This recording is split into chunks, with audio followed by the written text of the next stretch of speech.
Hi everybody, I'm on my way to the reunion, driving to LAX right now with my son who's driving a Prius. I know that probably just really doesn't fit in his realm of cool, but anyway, he's giving me a ride to the airport, so that's awesome. And I'm loaning him the car for a couple of days because his is going to go back in the shop.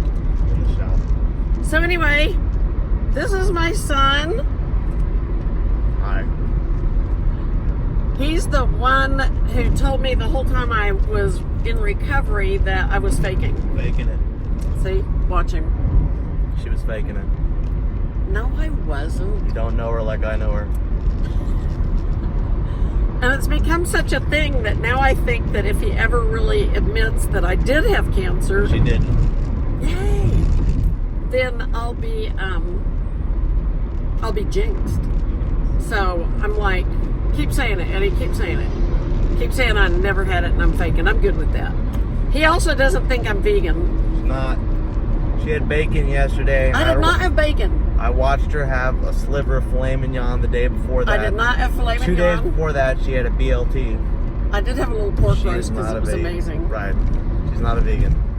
She cheats on vegan 365 days a year, 12 months out of the year. No, I don't. No, I don't. I really am a vegan. Whoops. Somebody was messaging me. I really am vegan. Well, actually, my dietitian says I'm a flexitarian because I do cheat occasionally. Eddie just says I'm a vegan, a fake vegan, because he thinks that I don't do it at all. No. But now they're trying to booby trap me. And like yesterday, Eddie made breakfast for Joe and brought it into the bedroom. Eggs, bacon, and I was so tempted to steal a piece of bacon, but I didn't. But Joe said I did, so Eddie thinks I did, so Emily thinks I did. So now everybody thinks I did, so then I thought, what the hell, I'm eating a piece of pizza with real cheese on it. You know, if everybody's going to think I'm cheating, I may as well just go ahead. Yeah, we just pushed her hand in it. They did. They did. So anyway, what did I want to talk about? I wanted to talk about the fact that the other day I did a video on comments and how, you know, people say, oh, you look great and you're the bravest person I ever met, and how I thought that was a little odd and I didn't feel like the bravest person, but I didn't feel like I looked great, but I was just really grateful for people being supportive and having nice comments. And it does take bravery every single day in all the little things, but brave to me is like, to be brave is where you have a choice. You don't really have a choice with cancer. You either fight it or you die. You fight it or you die. But brave to me is you have a choice. Like Forrest Gump, okay? When he's fighting the... Smashed life. Who? He smashed life. There he was. Here I am, fumbling Yeah. through life. He's smashing it. Well, no, the Vietnam scene where he is, he goes back over and over and over to get his injured buddies. And, you know, he was like, run, Forrest, run. He just kept running back and forth and getting his buddies. He had a choice. He could have just stopped. He could have gone back once. He could have, you know, and that, what's the name of that movie? That something Ridge? Hacksaw Ridge. Hacksaw Ridge. Hacksaw Ridge. That guy goes back like 78 times and gets people. That's a choice. You have a choice. And that's bravery, because you know that you could be killed every single time. But, you know, fighting cancer, the bravery comes in the baby steps.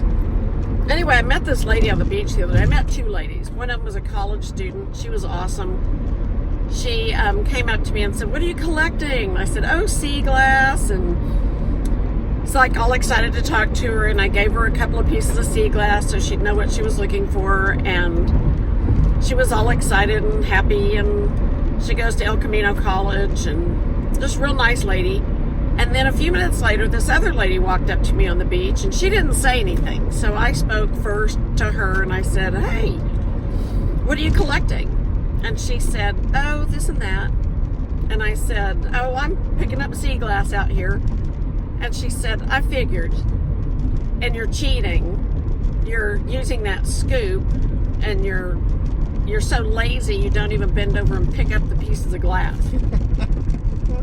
I was dumbfounded. I was like, I said, well, oh, and she said,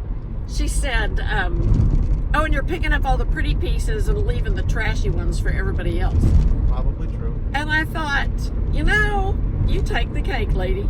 So I used my cheating scoop and I scooped up a really pretty piece of sea glass and I offered it to her. I said, here's one. And she goes, oh, no, thank you. I'm fine. And then I said, well, there's plenty of sea glass on this beach. Every single wave washes off the sand and the gravel or pushes more sea glass up onto the beach.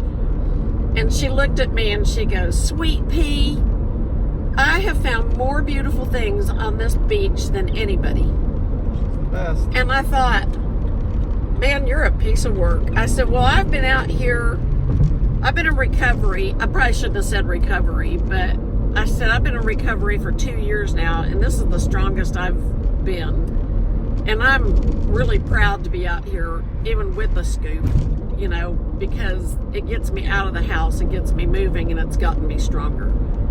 And she kind of left it at that, but it's one of those moments where you just go, who the heck? And, and then you second guess, oh, I should have said this, I should have said that.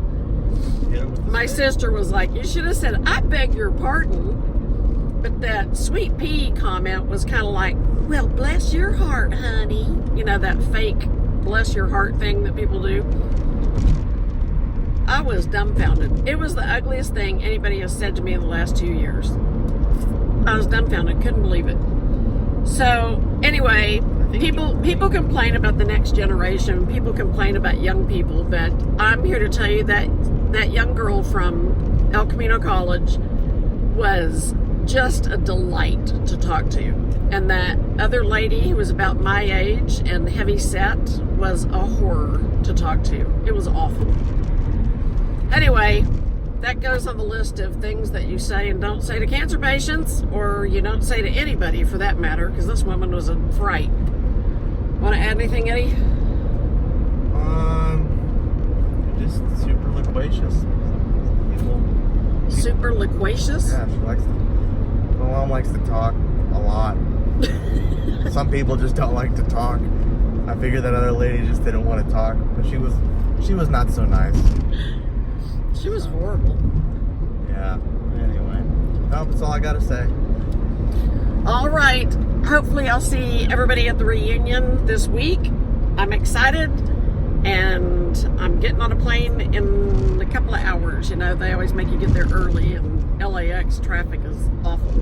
So, anyway, wish me luck. Wish you luck. Talk to you later. God bless.